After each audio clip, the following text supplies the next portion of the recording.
اگلا سوال یہ ہے کہ کیا المٹی یوگی کی طرف محسوس ہوئے تھے جب ان کو یہ بات بن جاتی ہے کہ وہ یہ آپ پیش کرتے ہیں؟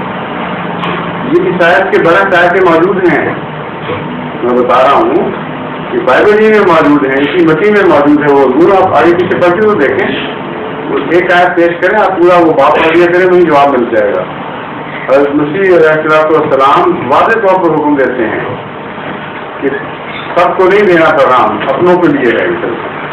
بنی قوموں کا لفظ وہاں بنی اسرائیل کی دوسری قوموں کے متعلق ہے. یا اگر پرسنٹ پتہ لگ جاتا آپ کو، جہاں روسی نے یہ کہا ہے اس سے پہلے وضاحت موجود ہے کہ بنی اسرائیل کی دوسری قومیں جن کو بھیڑے بھی کہا گیا ہے، میں ان کی طرف آیا ہوں اور تم ان کو پیغام پہنچاؤ. یہ تو بعد میں سینٹ پال نے سارا قصہ کرایا ہے دوسروں کو پیغام پہنچانے والا. غیر قوموں کو حضرت مسیح کے زمانے میں کوئی تعلیم نہیں دیتا تھا.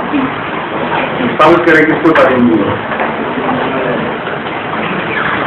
جس کو بھیجا گیا تھا اس کو زیادہ پتہ ہے یا بات کے آنے والوں کو زیادہ پتہ ہے؟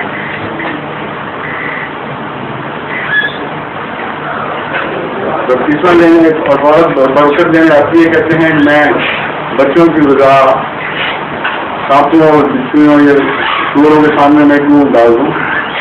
تمہارا میں سب تعلق ہی کوئی نہیں. اور